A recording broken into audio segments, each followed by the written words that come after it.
root down into the soil, get a nice strong foundation, and then over time, those roots will grow bigger and bigger and start to overtake this entire stump. And then it'll seem like the western hemlock is kind of growing out of the top of it. 500 years old, and you can see on the inside there's kind of a rotting mass of wood and bark, and believe it or not, that was the original nursery stump. So that nursery stump that's on the inside started out about 10 feet high where the tree starts to split, and this adult western hemlock was growing on top of it just as that baby one over there was. But then over hundreds of years, the roots of this western hemlock came down, found the soil, and started to grow bigger and bigger until they covered up the original nursery stump. Believe it or not, it's not natural, and it's called a logging notch. From about the 1950s to the early 2000s, the main way that people profited from or experienced this forest was through logging.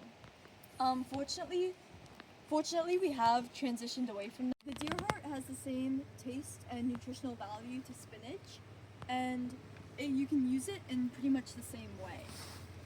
So you can eat it raw in what's called like the famous KETCHIKAN salad, or you can cook them pretty much the same way that you would spinach. So I personally like it sauteed with a little bit of garlic and lemon.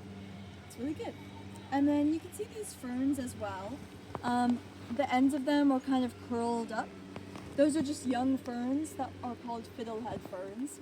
And fiddlehead ferns are edible when they're a little bit younger and closer to the ground. So these ones here are all too old, but when they're really curled up small and about 4 to 6 inches tall, is that what we already said? that's when they're edible. Yeah.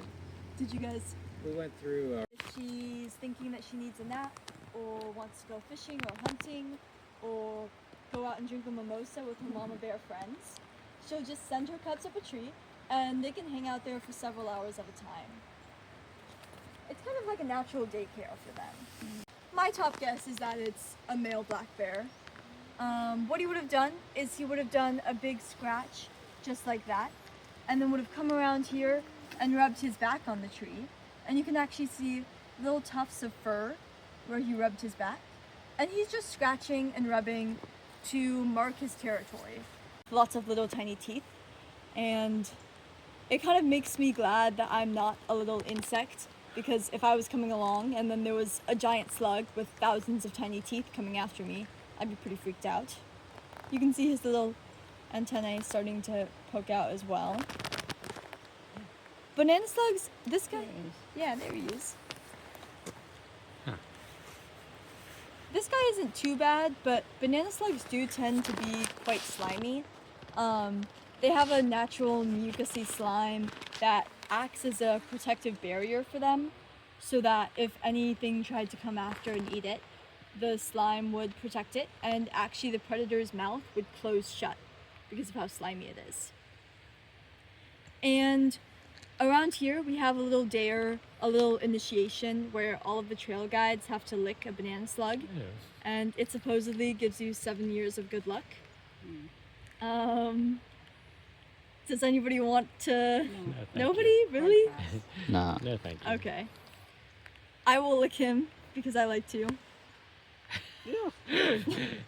And sometimes, depending on how slimy they are, if you lick them, they will actually numb your tongue a little bit, just for a few minutes.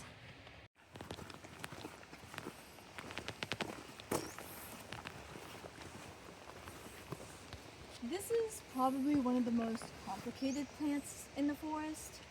It's called the Devil's Club, maybe appropriately named because of, as you can see, all of the little tiny thorns going all the way up and down. Even on the backs of the leaves it has thorns. And as a kid, I once fell into a rose bush, but I feel like this would be like 100 times more painful because each of these thorns is actually barbed. So if you got them stuck in your skin and tried to pull it out, you'd take a chunk of your skin with it. Even though it's got this tough, prickly exterior, if you pull back the outer bark, you're left with a white inner pith that has a lot of medicinal benefits. and it can be used to make a salve that can heal pretty much any skin irritation that you have. So anything like eczema, inflammation, sunburn, a salve made with the Devil's Club can help with that. And you can also make a tea out of it that can be used to heal cough or cold or sore throat. And the Devil's Club is also currently being tested for anti-carcinogenic properties, meaning it's potentially anti-cancerous. So even though it does have this, tough, spiny outside, the inside really has all of the benefits. So it really is what's on the inside that counts. In kind of high places, so they're not going to be growing on the ground. They'd just be growing on trees and on mossy areas just like this. And they're called a licorice fern because the root has a compound that is actually 3,000 times stronger than sucrose. So they're intensely sweet. And the native people of Alaska had kind of a saying that the higher it is, the sweeter it is. And so what young boys would try and do is, if they wanted to impress a girl, they would climb as high as they could and try and get all the licorice ferns that were there, and then they would bring them down and present them to the girl to try and win her over.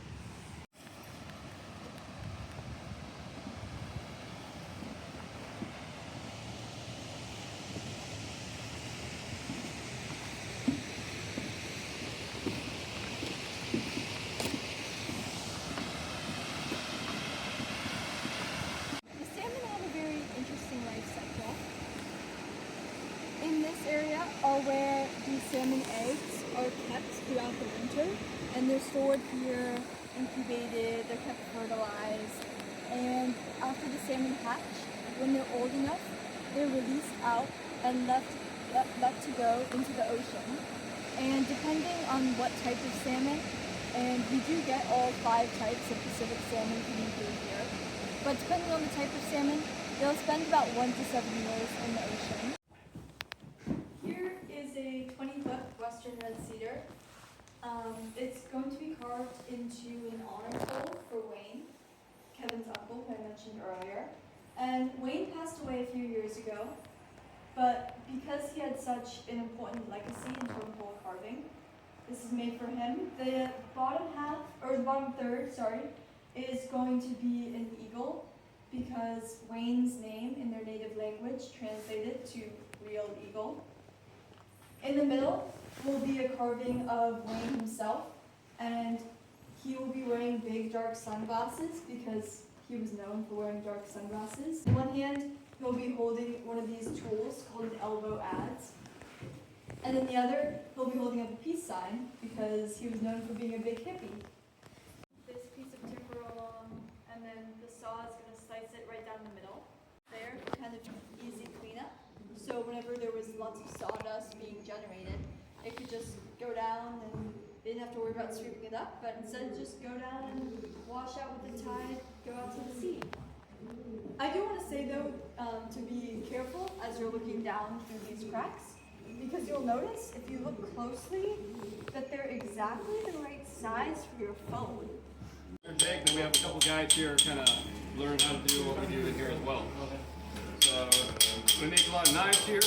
Everything on the table is produced in shop, and part of our process is we source material from around the area. I mean, we go to mill sites, we go beach combing, check out abandoned mining areas, and then we collect up stock used to make these knives. There's 2 main methods we use to produce them. There's forging, that's where we heat up the steel in the fire, work it hot on the anvil, and deform and shape the blade using a hammer. The other method is stock reduction. That's taking steel as is and just cutting and grinding it into shape without really doing any hot work